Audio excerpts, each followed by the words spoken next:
بسم اللہ الرحمن الرحیم نحمده ونصلی علی رسولہ الکریم اما بعد فاعوذ باللہ من الشیطان الرجیم بسم اللہ الرحمن الرحیم یا ایھا الناس انا جعلناکم من ذکر وانثی وجعلناکم شعوبا وقبائل لتعارفوا ان اکرمکم عند اللہ اتقاکم ان اللہ علیم خبیر۔ صدق اللہ مولانا العظیم وصدق رسولہ النبی الامین المتین الکریم ونحن على ذلك لمن الشاهدين والشاكرين والحمد لله رب العالمين۔ اللهم صل على سيدنا محمد وعلى آل سيدنا محمد وبارك وسلم علیہم۔ معزز سامعین و ناظرین، آپ کے سامنے ایک عظیم پیغام لے کر کے حاضر ہوا ہوں۔ امید ہے آپ اس کو بغور سماعت فرمائیں گے اور اپنے تمام تر احباب تک اس پیغام کو پہنچانے کی کوشش بھی کریں گے، اس لیے کہ اس وقت ہمارے سماج، ہمارے معاشرے اور ہماری سوسائٹی کے اندر، بالخصوص ہمارے گھروں کے اندر اور ہماری ریاست جموں و کشمیر کے اندر ایک قبائلی جنگ چھڑی ہوئی ہے، جس کی وجہ سے نفرتیں عروج کے اوپر ہیں، اور اس وقت قبائلی ایک آگ لگی ہوئی ہے جس آگ کے شعلے آسمانوں سے باتیں کر رہے ہیں، اور اس وقت ہمارے درمیان یعنی گجر اور پہاڑی ان دونوں قبیلوں کے درمیان نفرت، بغض اور عناد پھیلایا جا رہا ہے، اور اس وقت طرح طرح کے فساد کروائے جا رہے ہیں اور طرح طرح کی مصیبتیں کھڑی کی جا رہی ہیں، اس لیے کہ یہ مین مقصد یہ ہے کہ حکومت وقت یہ چاہتی ہے کہ کس طریقے سے مسلمانوں کو آپس میں پاش کیا جائے، مسلمانوں کو آپس میں کس طریقے سے لڑا کر کے ختم کیا جائے، کس طریقے سے مسلمانوں کو کمزور کیا جائے۔ کیوں؟ اس لیے کہ ہمیں اس سے بھی پتہ چلتا ہے کہ کبھی اس حکومت نے یہ چاہا کہ مسلمان اور ہندو کر کے ان کو لڑایا جائے تاکہ مسلمان کمزور ہو جائیں اور مسلمان ختم ہو جائیں، لیکن اس وقت بھی ہم اس سازش کو نہ سمجھ سکے۔ کبھی ڈوگرا اور کشمیری کر کے لڑایا گیا، لیکن ہم اس وقت بھی اس سازش کو نہ سمجھ سکے، اور آج وقت یہاں تک آ پہنچا کہ ہمیں پہاڑی اور گجر کر کے لڑایا جا رہا ہے، اور ہم بھی اتنے نادان ہیں کہ ہم اپنے مسلمان بھائیوں ہی کے اوپر ظلم اور تشدد کر رہے ہیں اور انہیں کو کمزور کرنے کی کوشش کر رہے ہیں۔ پہاڑی گجر کو کمزور کرنے کی کوشش کر رہا ہے اور ان کے اوپر اپنی طاقت کو صرف کر رہا ہے، اور گجر اپنی جرت اور بہادری کا لوہا پہاڑی کے اوپر منوا رہا ہے، اور یہاں تک کہ نفرتیں عروج کے اوپر ہیں، اور اس وقت ہر سنجیدہ آدمی، بشعور آدمی اس جنگ سے تنگ آ چکا ہے کہ آخر یہ ہم لوگوں کے درمیان ہو کیا رہا ہے۔ اس بات کو سمجھنے سے سارے لوگ قاصر ہیں، لیکن مسلمانوں، رب تعالیٰ ارشاد فرماتا ہے انا جعلناکم من ذکر و انثی، کہ ہم نے تمہیں، اے لوگو، ہم نے تمہیں ایک مرد اور ایک عورت سے پیدا کیا ہے، یعنی مرد سے مراد حضرت سیدنا آدم علیہ السلام ہیں، اور ایک عورت سے پیدا کیا ہے یعنی حضرت سیدتنا حوا رضی اللہ تعالی عنہا سے پیدا کیا ہے، یعنی تمہارا نسب ایک ہے۔ تم کس چیز کے اوپر فخر اور گمان کر رہے ہو؟ بلکہ آگے ارشاد فرمایا انا جعلناکم شعوبا وقبائل لتعارفوا، اور تمہاری شاخیں اور قبیلے بنائیں اس لیے کہ تم پہچان کر سکو، بلکہ اس لیے نہیں کہ تم یہ سمجھ بیٹھو، یہ گمان کر بیٹھو کہ تمہارا قبیلہ اونچی شان والا ہے، تمہارا قبیلہ زیادہ عظمت والا ہے، تمہارا قبیلہ زیادہ عزت والا ہے۔ ایسا تم گمان یا ایسی کوئی بھی چیز اپنے دل کے اندر مت رکھنا۔ کیوں؟ اس لیے کہ ان اکرمکم عند اللہ اتقاکم، کہ اللہ کے نزدیک پیارا اور محبوب اور عزت والا وہی ہے جو پرہیزگار ہے، رب سے ڈرنے والا ہے۔ سبحان اللہ۔ ان اللہ علیم خبیر، بے شک اللہ تعالیٰ جاننے والا اور خبر رکھنے والا ہے۔ اب رب کا تو ہمارے لیے یہ حکم ہے، اور پھر نبی مکرم صلی اللہ تعالی علیہ وسلم ارشاد فرماتے ہیں الا لا فضل لعربی علی عجمی ولا لعجمی علی عربی ولا لأحمر علی اسود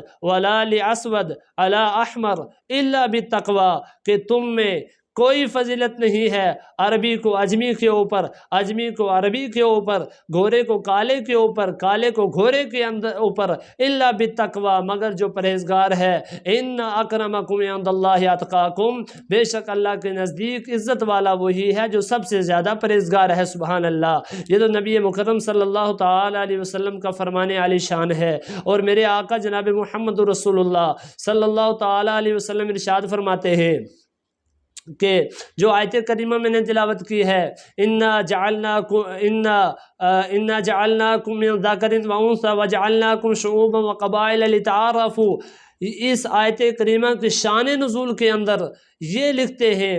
کہ یہ اس کا شان نزول یہ ہے کہ نبی مکرم صلی اللہ تعالی علیہ وسلم مدینہ منورہ کے شہر کے اندر تشریف لے جا رہے تھے کہ ایک غلام آوازیں لگا رہا تھا کہ مجھے وہ شخص خرید کر کے لے جائے جو شخص پانچوں نمازیں باجماعت نبی مکرم صلی اللہ تعالی علیہ وسلم کے پیچھے مجھے پڑھنے کی اجازت عطا کرے۔ اب ایسا ہوا کہ ایک شخص نے اس غلام کو خرید لیا، اور خریدنے کے بعد جب لے گیا تو وہ بیمار ہو گیا۔ اب نبی مکرم صلی اللہ تعالی علیہ وسلم اس کی عیادت کرنے کے لیے تشریف لے گئے۔ اب وہ انتقال کر گیا، نبی مکرم صلی اللہ تعالی علیہ وسلم اس کی تدفین کے اندر شریک رہے، اور پھر جب وہ فوت ہو گیا تو لوگوں نے اس کے اوپر کچھ کہا، اور اس کے اوپر یہ آیت کریمہ نازل ہوئی کہ تمہیں ایک مرد اور ایک عورت سے پیدا کیا ہے، اور تمہیں قبیلے اور شاخیں اس لیے بنائیں کہ تم اس کی پہچان کر سکو، بلکہ تمہارے اللہ کے نزدیک تم میں زیادہ پرہیزگار عزت والا وہ ہے کہ جو اللہ کا سب سے زیادہ خوف رکھنے والا ہے، جو سب سے زیادہ متقی اور پرہیزگار ہے۔ رب نے فیصلہ فرما دیا اور یہ آیت کریمہ نازل ہوئی، اور نبی مکرم صلی اللہ تعالی علیہ وسلم نے ارشاد فرماتے ہیں کہ دو صحابی ہیں، ایک صحابی کا نام حضرت ابو ذر غفاری ہے اور ایک صحابی کا نام حضرت بلال ہے۔ اب ان دونوں کے درمیان لڑائی ہو جاتی ہے، بول چال ہو جاتی ہے۔ اب بول چال ہونے کے بعد حضرت ابو ذر غفاری حضرت بلال کو کہتے ہیں، یا ابن سودا، اے حبشن، یا ابن سودا، اے کالی کے بیٹے، یعنی اے کالی کے بیٹے۔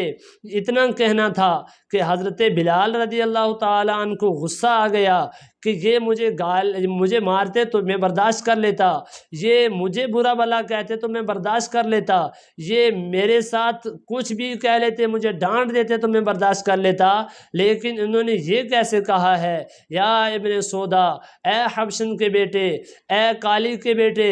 یہ مجھے انہوں نے کیسے کہا ہے؟ تو انہوں نے جا کر کے نبی مکرم صلی اللہ تعالیٰ علیہ وسلم کی بارگاہ میں شکایت کی، اور نبی مکرم صلی اللہ تعالیٰ علیہ وسلم جلال کے اندر آگے حضرت ابو ذر غفاری رضی اللہ تعالیٰ عنہ کو بلایا، اور بلانے کے بعد کہا ہے، ابو ذر غفاری، تم میں سے ابھی بھی تم میں سے جہالت کی باتیں ہو رہی ہیں، تم جہالت کی باتیں کر رہے ہو۔ اب ایسا ہوا کہ حضرت ابو ذر غفاری رضی اللہ تعالیٰ عنہ کو بڑا افسوس ہوا کہ نبی مکرم صلی اللہ تعالیٰ علیہ وسلم اس فعل سے تو بہت زیادہ ناراض ہیں کہ کسی کے نسب کو گالی دینا، کسی کے خاندان کو گالی دینا، کسی کے کنبے کو گالی دینا، کسی کے ماں باپ کو برا بھلا کہنا، یا کسی کے حسب اور نسب کو جو ہے وہ حسب و نسب کو دیکھنا اور اس کو برا بھلا کہنا، یہ تو بہت زیادہ نبی مکرم صلی اللہ تعالیٰ علیہ وسلم ناپسند فرما رہے ہیں۔ اور اب حضرت ابو ذر غفاری رضی اللہ تعالیٰ عنہ نے یہ کہا کہ اے بلال، میں لیٹ جاتا ہوں اور تم اپنا پاؤں جو ہے میرے رخسار کے اوپر رکھو اور اس کو مسلو، تاکہ میرا غرور اور تکبر ختم ہو جائے، یہ خاندانی تکبر اور غرور ختم ہو جائے، تاکہ جو اس اپنے آپ کے قدموں سے اس کو اکھیڑ کر کے پھینک دوں میں۔ اب ایسا ہوا کہ حضرت بلال نے کہا نہیں، انہوں نے انکار کر دیا، لیکن حضرت ابو ذر غفاری نے پاؤں پکڑ کر کے اپنے چہرے کے اوپر رکھا۔ اب یہاں سے بات سمجھنے کی یہ ہے کہ خاندان اور قبیلے یہ سب کے سب صرف پہچان کے لیے بنائے گئے ہیں، بلکہ اللہ کے نزدیک وہی پسندیدہ ہے کہ جو تقوی والا ہے، خوف خدا رکھنے والا ہے۔ اب اس کے بعد نبی مکرم صلی اللہ علیہ وسلم نے ارشاد فرمایا کہ تم میں سے دو چیزوں کو ختم کر دیا گیا ہے، ایک جہالت اور دوسرا اس غرور اور تکبر کو ختم کر دیا گیا ہے۔ قبائلی یعنی خاندانی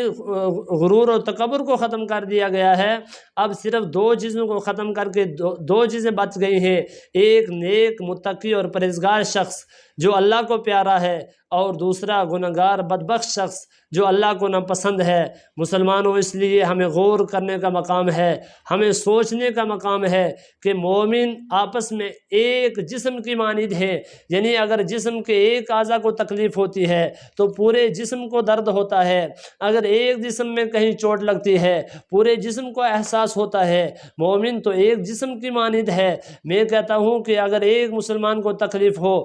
سارے مسلمانوں کو تکلیف ہوتی ہے، لیکن یہاں کون سی جنگ چھڑ گئی کہ ایک مسلمان دوسرے مسلمان کے اوپر FIR کٹواتا ہوا نظر آ رہا ہے، ایک مسلمان دوسرے مسلمان کی بہن بیٹیوں کو گالی دیتا ہوا نظر آ رہا ہے، اور سوشل میڈیا کے اوپر ایک بےہودہ باتوں کی گرم بازاری ہے، یہاں تک کہ بہت زیادہ بے حیائی اور بہت زیادہ نفرت پھیلائی جا رہی ہے۔ اس لیے مسلمانوں، ہم کس طرف جا رہے ہیں، ہم کس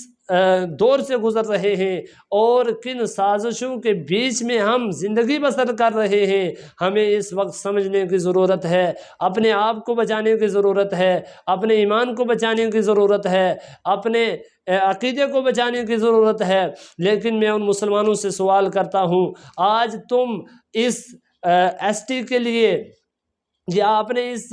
حکومت وقت اگر کسی کو کوئی کوٹا دینا چاہے تو وہ دے سکتی ہے، اس میں کسی کا کوئی اعتراض نہیں ہے، کیونکہ کوئی یہ بھی نہیں کہہ سکتا کہ اپنے انصاف کے لیے کوئی کیوں لڑ رہا ہے۔ لڑ سکتے ہیں لیکن حدود اور قیود کے اندر لڑ سکتے ہیں، جب حدود اور قیود سے باہر ہو جاتے ہیں تو پھر نقصان کے علاوہ اور کچھ نہیں ہوتا ہے۔ مسلمانوں، آپ مجھے یہ بتاؤ کہ قرآن کو جلایا گیا، قرآن کی توہین کی گئی، ابھی حال ہی میں سویڈن کے اندر قرآن کو جلایا گیا، اتنے جم غفیر کے اندر نوجوانوں نے احتجاج نہیں کیا جتنا اس معاملے کے اندر احتجاج کیا ہے، جتنا اس معاملے کے اندر گرما گرمی ہے۔ اور اس کے بعد آگے چلے آئے، حجاب کا مسئلہ آیا، اس وقت مسلمانوں نے کوئی شور نہیں کیا، بلکہ تھوڑے سے احتجاج ہوئے اور ختم ہو گئے۔ اس کے بعد تھوڑے سے اور آگے چلے آئے، مساجد کے اندر اماموں کو مارا جا رہا ہے، کوئی سامنے نہیں آیا، آخر کیا وجہ ہے؟ اس کے بعد 35A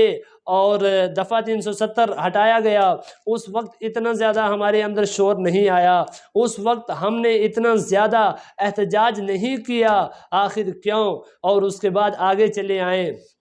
مقدس شخصیات کی بارگاہ میں گستاخیاں کی گئیں، لیکن صرف علماء بولے، علماء میدان کے اندر آئے، لیکن ہمارے یہ نوجوان اس وقت کہاں تھے؟ یہ ہماری سیاسی کارکن اس وقت کہاں تھے؟ اس وقت سارے کے سارے لوگ اپنے اپنے گھروں کے اندر آرام فرما رہے تھے، لیکن کسی کو دین اسلام کی کوئی فکر نہیں تھی، رب کے قانون اور نبی مکرم صلی اللہ تعالیٰ علیہ وسلم کی عزت کی کوئی فکر نہیں تھی۔ اور پھر اس کے بعد اذانوں کے اوپر بات ہوئی، پھر کہاں کون سی بات ہے جو نہیں ہوئی، اور بالخصوص حالیہ دنوں کے اندر ہمارے ضلع کے اندر، بالخصوص ہماری تحصیل سرنکوٹ کے اندر شراب خانے کھولے جا رہے ہیں، اور وہی لوگ جو جس بستی کے اندر رہنے والے ہیں وہ سراپائی احتجاج ہیں، لیکن باقی کے لوگ غفلت کی نیند سوئے ہوئے ہیں۔ آخر کیا وجہ ہے؟ میں کہتا ہوں ٹھیک ہے، آپ کا فائدہ اس طرف بھی ہے، لیکن ادھر بھی دیکھو کہ اس شراب کے اندر آپ کا نقصان کتنا ہو رہا ہے، آپ کے بچوں کی جوانیاں کیسے جائیں گی، آپ کی بچیوں کی جوانیاں کیسے جائیں گی، ہم لوگوں کے گھریلو معاملات کیسے ہوں گے؟ جب ایک گھر کو آگ لگتی ہے سمجھ جاؤ کہ پورے گھروں کو آگ لگ گئی، جب ایک سماج کو آگ لگتی ہے پورے سماج کو آگ لگ جاتی ہے، جب ایک معاشرے کو آگ لگتی ہے تو پھر پورے کا پورا معاشرہ ختم ہو جاتا ہے۔ لہٰذا اس آگ کو ختم کیا جائے، آپس میں اتفاق اور اتحاد رکھا جائے، جیسا کہ ہمارا نسلوں یہ اتحاد چلا آ رہا ہے۔ ہم ایک پلیٹ کے اندر کھانے والے لوگ ہیں، ہم ایک ماحول کے اندر رہنے والے لوگ ہیں، ہماری شادیاں بیاہ کا ماحول ایک ہے، ہمارے خوشی غمی کا ماحول ایک ہے، ہمارے سماج کا ہر ایک جتنے بھی ہمارے ضروریات زندگی ہیں یا جتنے بھی ہمارے معاملات ہیں ان کے اندر ہم ایک دوسرے کے شانہ بشانہ رہتے ہیں۔ لیکن آج اگر یہ نفرتیں عروج پر رہیں تو یہ یقیناً ہمیں نقصان کی طرف لے کر کے جائیں گی۔ ہمیں ان تمام چیزوں سے باز ہو کر کے ایک اور متحد ہو کر کے رہنے کی ضرورت ہے، اس لیے کہ مومنوں متحد ہوگے تو کہلاؤ گے غازی، منتشر ہوگے تو قسطوں میں صفایا ہوگا، اور فرد قائم ربط ملت سے ہے تنہا کچھ نہیں، موج ہے دریا میں بحرون دریا کچھ نہیں۔ میں تمام اپنے بھائیوں سے، اپنے مسلمانوں سے یہ اپیل کروں گا کہ اپنے درمیان شانتی اور امن کا ماحول بنائے رکھیں۔ جب بھی کوئی نفرت پھیلائے اس کے اوپر دھیان نہ دیں، اس کے اوپر کان نہ دھریں۔ اللہ تعالی ہم سب مسلمانوں کی حفاظت فرمائے، ہمارے درمیان آپس میں اتفاق اتحاد عطا فرمائے۔ السلام علیکم ورحمۃ اللہ تعالی وبرکاتہ۔